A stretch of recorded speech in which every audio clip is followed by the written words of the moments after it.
Hi everyone, it's Helen here from Bodywork-Pilates, and I just want to give you a little exercise using your resistance band for the upper body. It's going to work into the front and the back of the body and around the shoulders.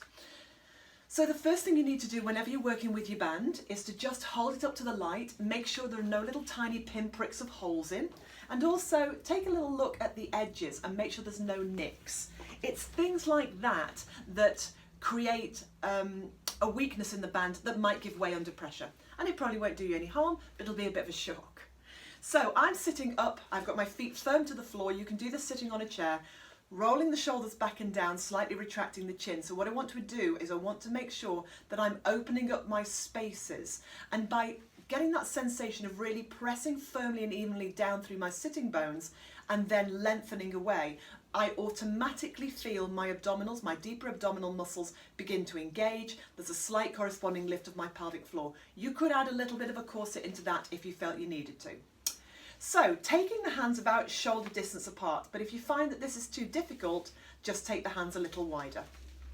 I like to encourage my clients to hold with their fingers, and so the thumb comes over the top of the band, and that stops it from cutting between the thumb and the first finger. This area between the thumb and the first finger can be a little bit tender and a little bit vulnerable.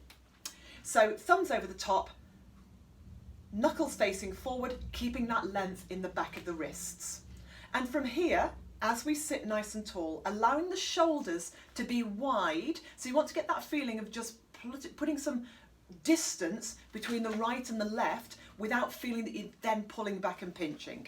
So keeping that sense of distance, all that's going to happen as you breathe out is just pull the arms apart and then control it back to center. And that's the trick. Don't just let the band do all the work for you. So work against resistance on the out and the in. So breathing out as you pull it apart and breathing in as you bring it back to center. So remember, we breathe in through the nose, we take the breath into the fullness of the ribs and the upper back, and we stay tall. Maintain that curvature of your spine. Won't take very long before you start to feel this. Let's just do one more here. And then control it back to center. Great.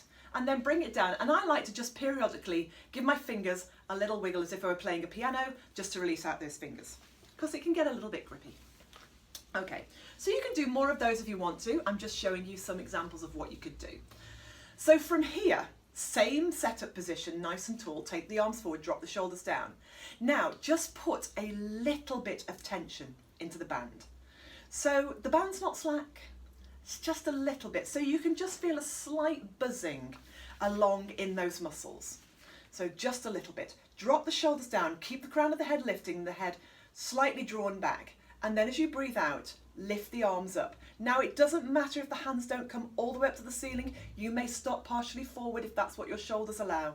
But keep that constant little bit of tension. So we neither add to it nor release it.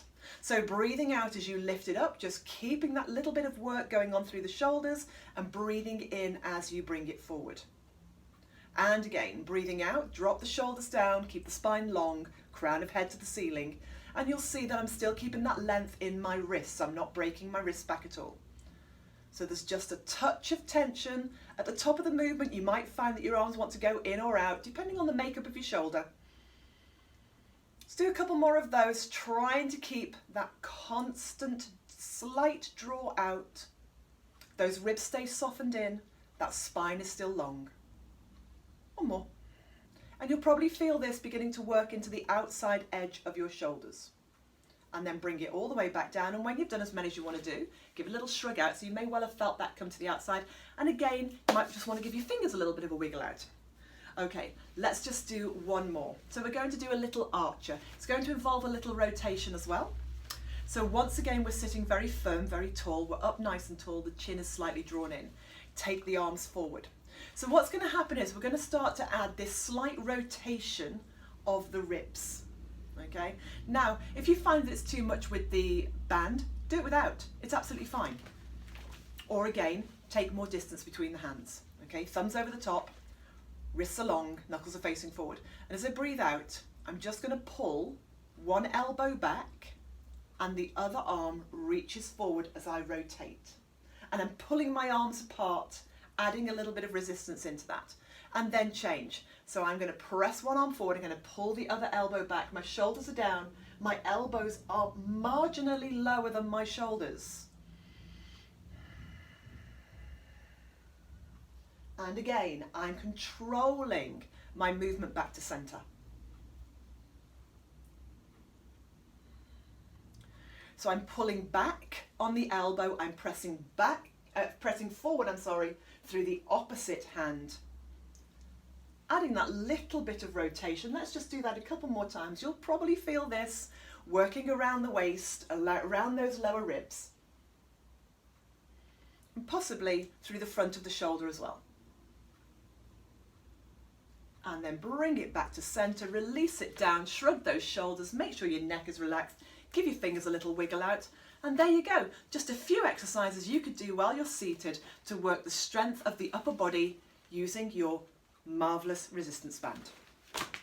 I'll see you again soon. Take care.